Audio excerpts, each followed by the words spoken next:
Hello, welcome to PlayStation Access. My name's Nathan. I'm here with Dave. Hello. One of us got to play Star Wars Battlefront 2 single-player campaign. But which one? And it's the one with the stupid smile on his face. Yeah. So this is a video which we have cunningly called what they didn't show you at the conference, because they literally didn't, Dave. No. But I'm going to get some, because I don't know this stuff either. You've just come out of your session.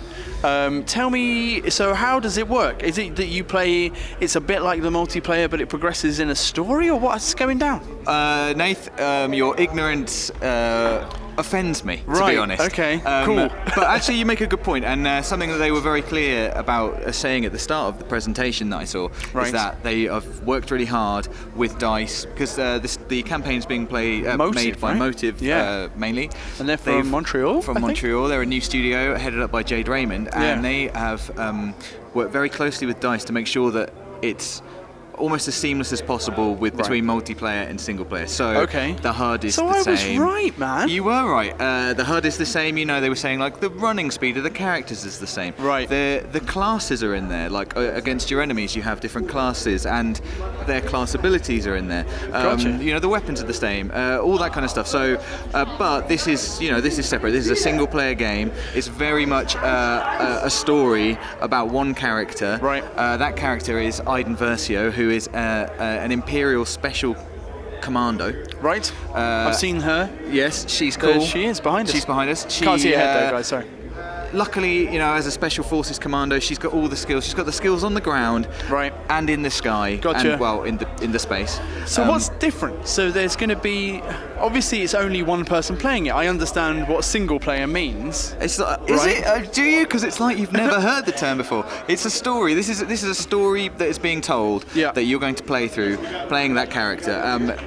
There's no character creation. You know, it's nothing like that. This is very much a story that Motive have written, and they were also very excited to talk about how closely they've been working with Lucasfilm, which includes ILM and Skywalker Sound. And let me tell you straight off the bat, like, it feels so Star Wars right away. I mean, that's the secret weapon of this series, I mean, anyway, it really is. right? It really is. But and obviously, you know, Battlefront felt so much like Star Wars. But that was, that was like the world building and stuff like that. But this, I'm talking about the cutscenes.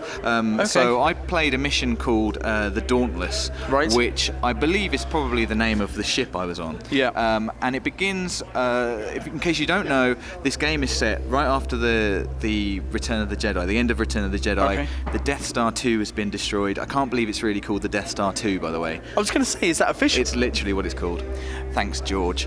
And, the rebels are partying with Ewoks, and the Imperials are going, oh man, Darth Vader's dead, the Emperor's dead, what are we going to do? So the mission I played began with a cutscene. Iden is in a Star Destroyer above her home planet of Vardos, which is like an Imperial stronghold. Like a sort of, seat of the Empire. Is that why she's in the Empire? Because then, it's not that she's a bad person.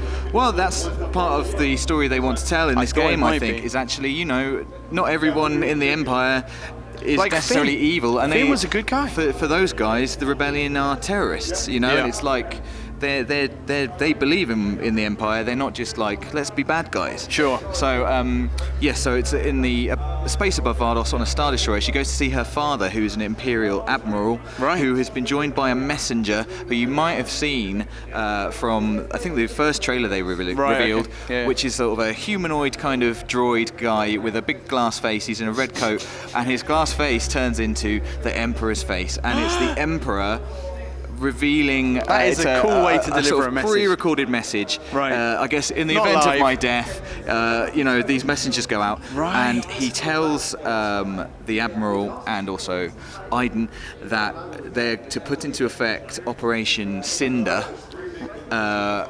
Cinder. Yes, and he says that the rebellion has to be crushed, basically. All that kind of stuff. They can't be let to get away with it. I'm surprised that the Emperor has recorded, because he didn't think he was going anyway. He was very confident.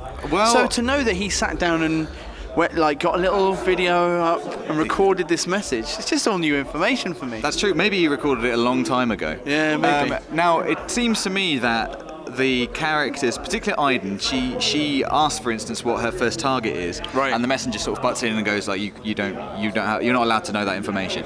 And we are very much in the dark. It's not like start Operation Cinder. What's that? Right. Oh, it's this. What we're going to do. It's like no. It's like no. Step by step. Step by step.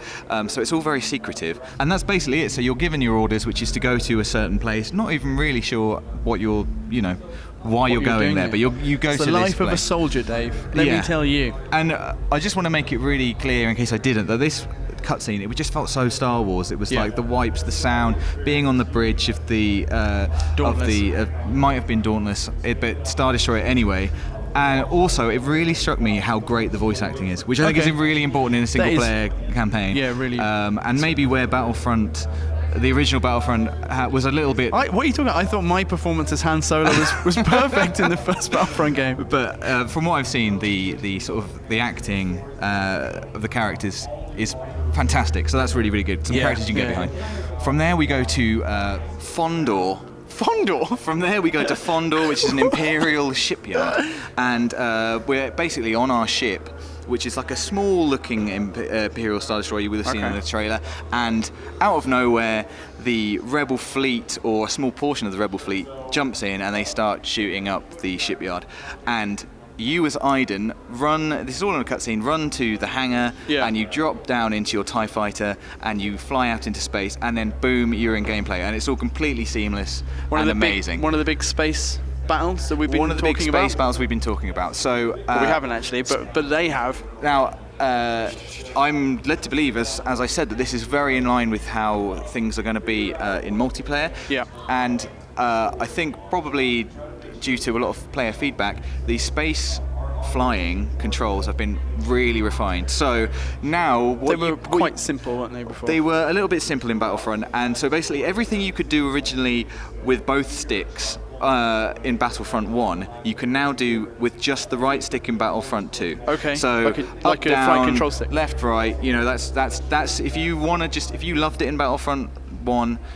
That's just the right stick for you. You're just flying around, you're happy. As soon as you bring the left stick into play, you start getting into real maneuverability. So as a TIE fighter, and that's what a TIE fighter is known for, I was rolling around like real tight little turns and things. Okay, cool. It caught me off guard to begin with, because I was just trying to play it like Battlefront. Yeah. And there's way more depth in the space flying there. Good.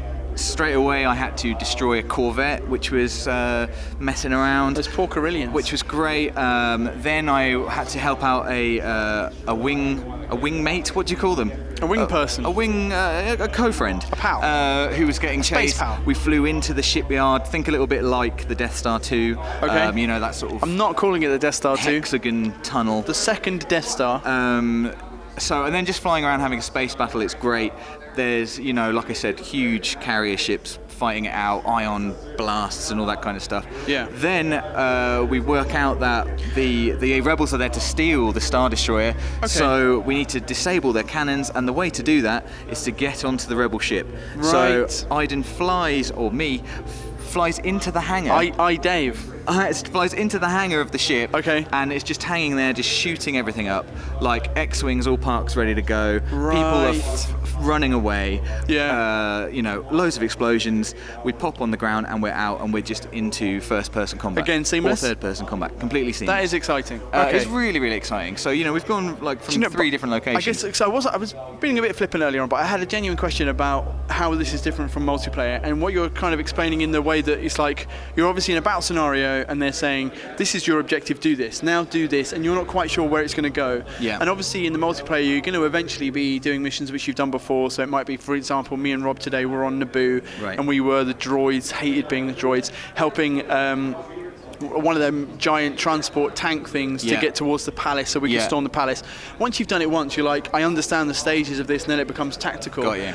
But it seems like there are either more stages or they're more, dramatically kind of laid out. Yes. But similar structurally, but obviously just with a bit more of a kind of like a dramatic edge to it in the single player. Incredibly cinematic, incredibly dramatic, and that's just was so unexpected for me. Like, go and land in the hangar. Like, that's usually you would think, oh, I'm going to do a space mission. Because there's nothing especially in the multiplayer stuff, because I'm playing with so many people, there's not going to be anything where I'm like, I can't believe I get to do this, this is cool.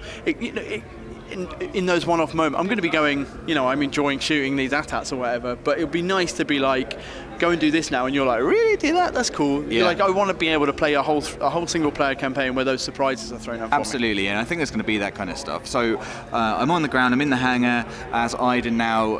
Iden has a little droid on her back. Okay.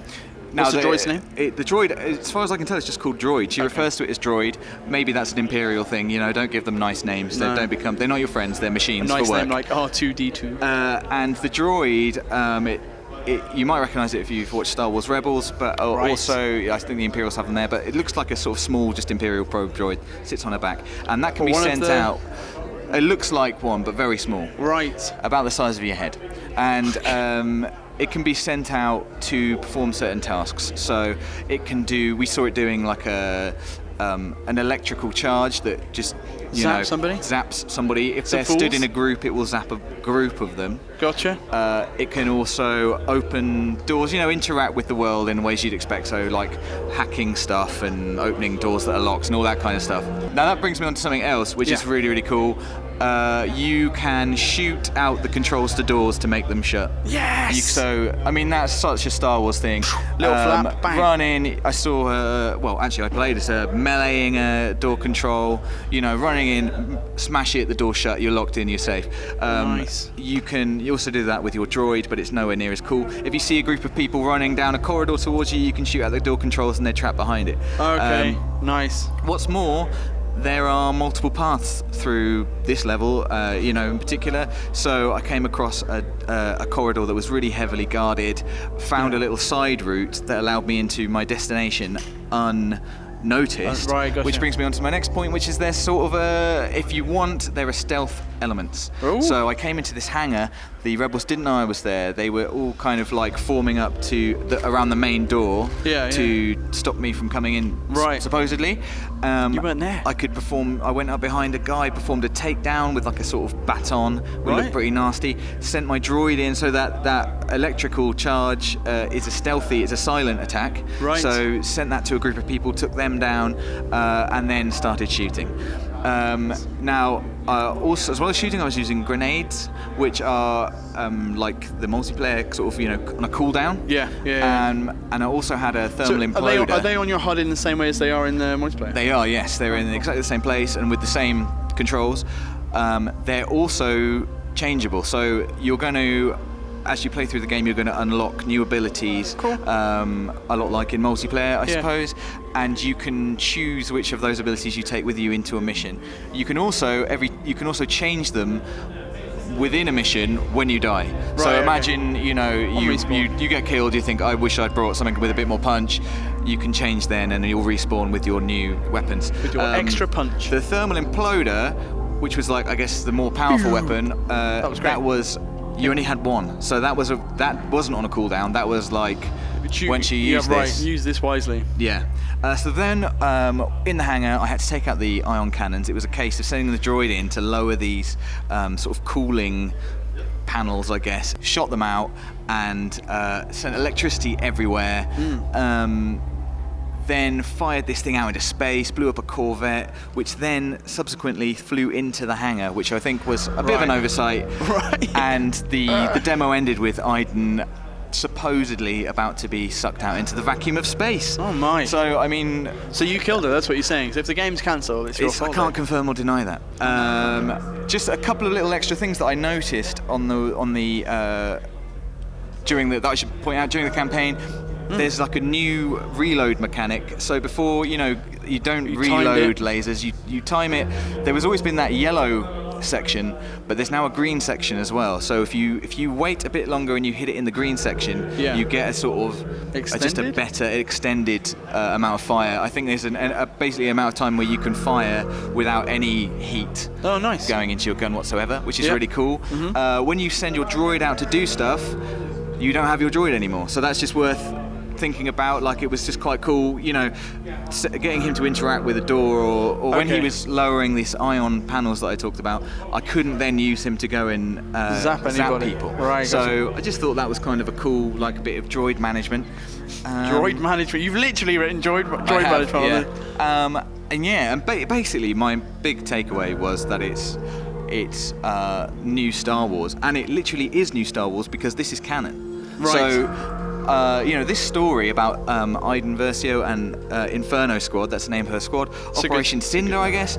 You know, the fact that the Emperor had a message in a sort of holographic message in a kind of droid. It's all real now. That is all actual canon. It's all real. So, you know, who knows what implications that this story might have for the wider world of Star Wars, you know, The Force Awakens, maybe even The Last Jedi. It's all pretty exciting. But it's the way that they're telling the story is just so true to That's it. all I wanted to hear, man. Perfect. I wanted to hear that it was fun, that the voice acting was good, and that it was like sufficiently dramatic for me to want to play it instead of multiplayer. It just had those beats from Star Wars that I want. I mean, as soon as I was shooting out a door panel to shut a blast door to keep some guys out, I was like, they get Star Wars, you know. Yeah. It's like, it was just perfect. Awesome. So yeah, I'm really, really excited to play some more. Well, Dave, thank you for explaining all of that to me and for telling everybody. Thank you guys for watching. Look, put down in the comments if there's anything, if you have any questions. Dave might trawl the comments to see if we can answer any of them. Do like this video if you enjoyed it, and stay tuned to Access. We have got loads more coming up from E3.